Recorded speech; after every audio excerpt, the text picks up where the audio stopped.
The sign on the wall tells you this is a safe place. But 40 Februaries ago, I recognized the possibility that that was my day. Larry Medley and Jim Robbins began a journey you might not believe. It was a day to remember, huh, Jim? A day to remember. Even after they tell you This is about it. basically it. This is the area. 40 years ago.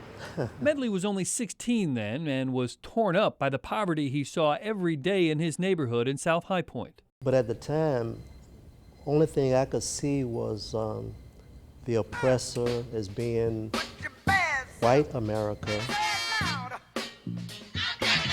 The Black Panther Party had started in Oakland, California a few years before and spread not only its revolutionary fervor, but its community service like the free breakfast program it used to feed thousands of poor kids like these in High Point. And Larry Medley bought into both the service and the revolution. And I was angry. And I said, well, since they are trying to do something to try to bring about a change, then I want to get involved in this. Well, I started, Jim Robbins grew up in Randleman. My high school was segregated, but when I got out of high school, all of a sudden I was integrated with blacks in the Marine Corps. Where he realized the humanity in everyone. So then when I became a police officer, I actually took a little pride in the fact that I always treated everybody exactly the same. But he had orders to evict the people who were in the house that stood right back there. It was a cold Wednesday that February.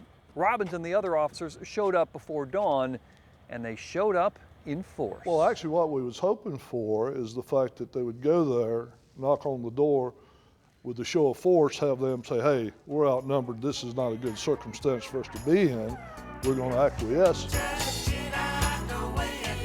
But remember, the Panthers were revolutionaries, and they were well armed. The police shot a tear gun canister into the house. This is Wayne Pike. He was another officer who was there. He's holding one of those canisters. Because of that, I put on my gas mask. Then I heard a second shot, and then all of a sudden, all hell broke loose. And this was the mindset at the time.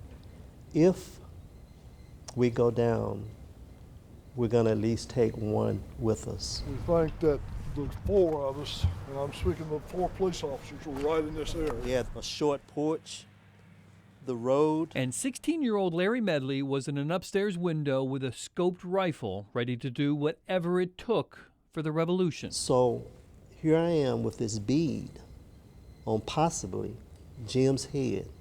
And I know that if I had pulled the trigger, that 30-30 bullet would have penetrated the helmet and would have killed him.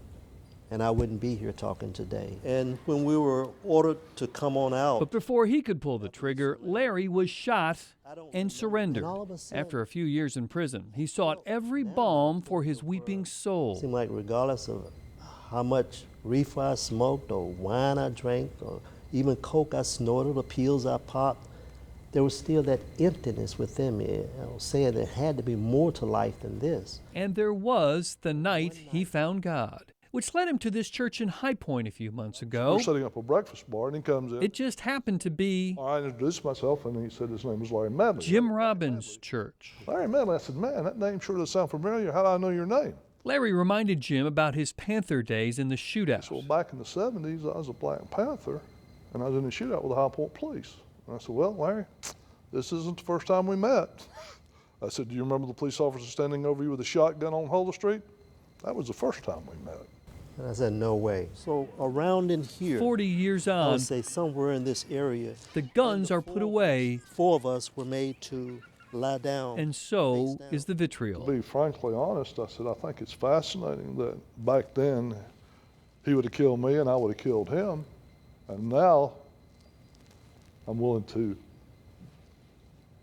jump in front of the bullet for him, and he's willing to jump in front of the bullet for me. The cop and the revolutionary, now the best of friends. He's a brother.